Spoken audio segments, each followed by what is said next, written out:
ప్రభుజీ, భక్తి అంటున్నాం. అసలు భక్తి అంటే భగవంతుడికి శరణాగతి చేయడమే అంటారా ప్రభుజీ? సర్వధర్మాన్ పరిత్యజ్య మామేకం శరణం వ్రజ. కరెక్ట్. భక్తి అంటే భగవంతుడికి శరణాగతి చేయడం. అసలు శరణాగతి అంటే ఏంటి? స్వామి, నీవు నచ్చింది చెయ్యి, నీకు నచ్చింది, నీకు ఏది కరెక్ట్ అనిపిస్తే అది చెయ్యి. ఒక బేసిక్ ఆస్పెక్ట్ ఆఫ్ శరణాగతి ఏంటి అని అంటే, భగవంతుడి పట్ల మనం డిమాండ్ చేయకూడదు, నాకు ఇది మంచిది ఇదే చేయాలి నువ్వు. అలా కాదు, అయ్యా నువ్వు ఏం చేసినా సరే నాకు మంచే చేస్తావు అని మన మనసులో ఉండే భావన. అవశ్య రక్షివో కృష్ణ, నువ్వు తప్పకుండా నన్ను రక్షిస్తావు స్వామి, నువ్వేం చేసినా కరెక్టే చేస్తావు, కాబట్టి నువ్వు నచ్చిందే చెయ్యి తండ్రి అని ఫస్ట్ అన్నిటికంటే బేసిక్ విషయం చెప్తున్న శరణాగతిలో కనీసం ఇది భగవంతుడి దగ్గర అనగలగాలి. కానీ భగవంతుడి దగ్గరికి ఇప్పుడు పూజలు, వ్రతాలు, నోములన్నీ స్టార్ట్ అయిపోతున్నాయి కదా.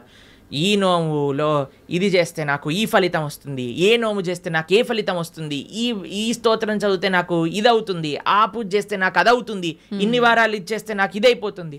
సారీ సార్, ఇది భక్తి కాదు, ఇది కేవలం పూజ, ఆరాధన కాదు. పూజ చేస్తే పుణ్యం వస్తుంది, ఆరాధన చేస్తే భగవంతుడి యొక్క కృప, భగవంతుడి పట్ల ప్రేమ పెరుగుతుందన్నమాట.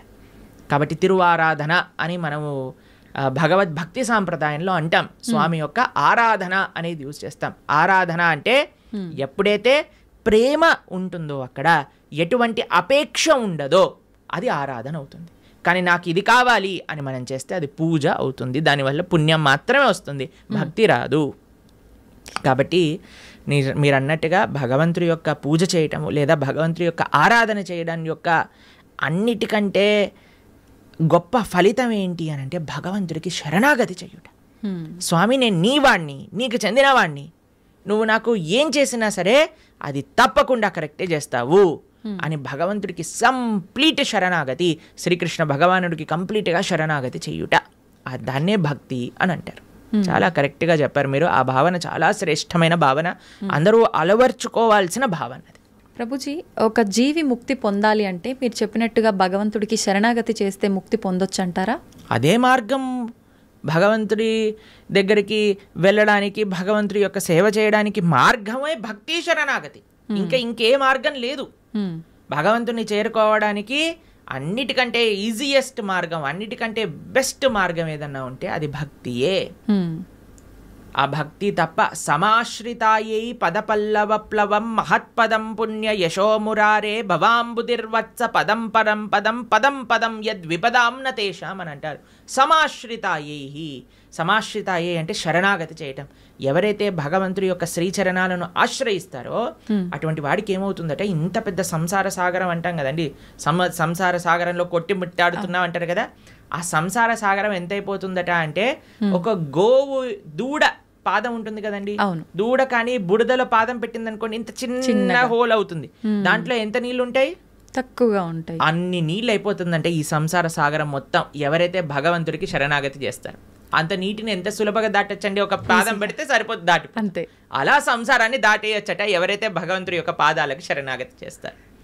కాబట్టి ముక్తి కావాలి, భగవంతుడి దగ్గరికి వెళ్ళి భగవంతుడి యొక్క సేవ చేసుకోవాలి అని అనుకున్న వాళ్ళకి ఏకైక మార్గం ఏమిటి అని అంటే అది భక్తి శరణాగతి మాత్రమే, ఇంకా ఏ మార్గము పని చెయ్యదు.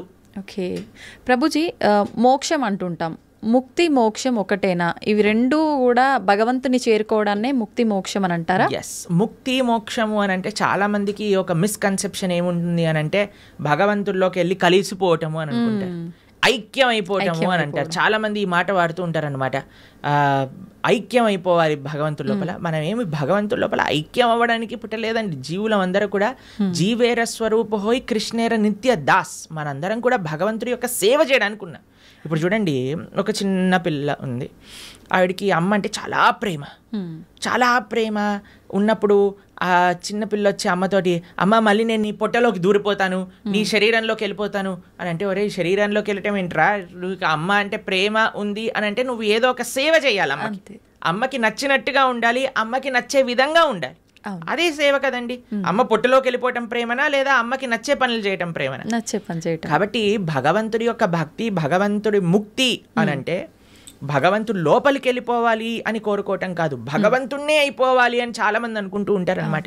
కానీ అది కాదండి ముక్తి అంటే భగవంతుడి యొక్క సేవ చేయటం. భగవంతుడి యొక్క సేవ కాదు, భగవంతుడి యొక్క భక్తుల యొక్క సేవ, భగవంతుడి యొక్క భక్తుల యొక్క సేవ కాదు, భగవంతుడి యొక్క భక్తుల యొక్క భక్తుల యొక్క సేవ.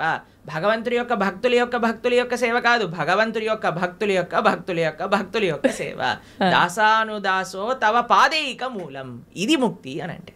మనం చాలామందికి ప్రశ్న, ఒకవేళ మనకి ముక్తి వచ్చేసింది అనుకోండి, భగవంతుడి దగ్గరికి వెళ్ళిపోవాలి, ఏం చేస్తాము? సేవ చేసుకుంటాం. ఎస్, సేవ చెయ్యాలి అనే వాళ్ళకే అక్కడికి అలౌడ్ ఉంటుంది, లేకపోతే అలౌడ్ ఉండదు అనమాట. నేను కూడా మీరు వైకుంఠానికి ఎందుకు వెళ్తున్నారండి అని వీసా స్టాంపింగ్ వాళ్ళు అడిగారు అనుకోండి, ఏం లేదండి మేము కొద్దిగా మాకు వైకుంఠాన్ని చూసి రావాలని ఉంది అనుకోండి, రిజెక్ట్ అనేసిస్తారు. టూరిస్ట్గా వెళ్ళలే మనం వైకుంఠానికి, పర్మనెంట్ రెసిడెంట్గానే వాళ్ళు వీసా ఇస్తారు. ఆ పర్మనెంట్ రెసిడెంట్లో కూడా పర్మనెంట్ ఎంప్లాయ్మెంట్ ఉంటుంది అన్నమాట మనకి భగవంతుడి యొక్క సర్వీస్. ఎవరైతే ఎంజాయ్మెంట్ మెంటాలిటీ ఉంటుందో వాళ్ళకి పరలోకానికి ఎలౌడే ఉండదు. ఎవరైతే సేవాభావనలో ఉంటారో వాళ్ళకి మాత్రమే భగవంతుడి దగ్గరికి ఎలౌడ్ ఉంటుంది. ప్రభుజీ, జీవాత్మ అంటుంటారు, జీవుడు జీవాత్మ రెండు ఒకటేనా, వేరు వేరంటారా? ఎస్, మనకి 3 రకాల శరీరములు ఉంటాయి. ఇప్పుడు మీరు చూసేదాన్ని స్థూల శరీరము అని అంటారు, అంటే చర్మము, బ్లడ్, బోన్స్ వీటన్నిటితో ఉండే స్థూల శరీరం అంటారు. దీంట్ లోపల సూక్ష్మ శరీరం అని ఉంటుంది, మన బుద్ధి అహంకారములతో స్థూల శరీరం ఉంటుందన్నమాట.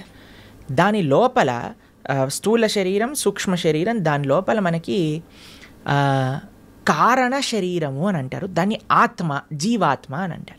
ఇప్పుడు చూడండి, ఫర్ ఎగ్జాంపుల్ ఇప్పుడే నేను స్టూడియోకి వస్తుంటే ఒకళ్ళు వెళ్ళిపోయారు, ఆయన పక్కన నుంచి ఇలా తీసుకెళ్తూ ఉన్నారనమాట. సపోజ్ పలానా వ్యక్తి వెళ్ళిపోయారండి అని అంటారు. వెళ్ళిపోయారు అని అంటే ఇక్కడే కదండి మన ముందే కనిపిస్తున్నారు కదా, మరి వెళ్ళిపోయారు అని ఏం వెళ్ళిపోయింది? ఆత్మ. ఇదే బేసిక్ అండర్స్టాండింగ్. కానీ ఎంతమందికి ఈ విషయం గురించి, అరే ఆత్మ వేరు శరీరం వేరు అని మనం గుర్తించేసామనుకోండి, ఈ శరీరం పైన అంత ఇన్వెస్ట్మెంట్ ఎందుకు చేస్తాం చెప్పండి? అస్సలు ఎవరైనా అద్దెల్ని అలంకరించుకుంటారా?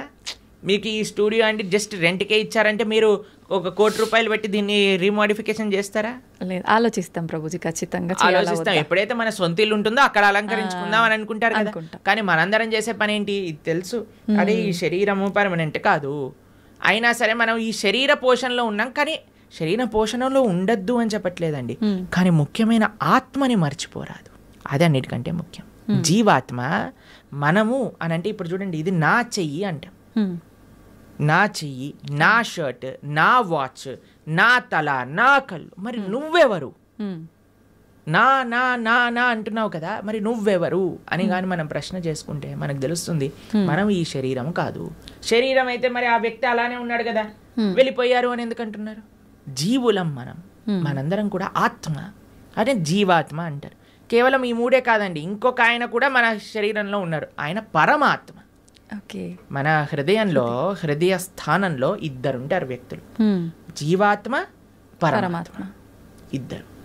జీవాత్మ ఎప్పుడైతే పరమాత్మను తెలుసుకొని పరమాత్మకు శరణాగతి చేసి పరమాత్మ సేవ చేస్తారో దాన్నే ముక్తి మోక్షము అనేది. కాబట్టి జీవుడు జీవాత్మ 2 ఒకటే, జీవాత్మ ఒకళ్ళు, పరమాత్మ ఒకళ్ళు. పరమాత్మని తెలుసుకోవటమే జీవుడి యొక్క లక్ష్యం.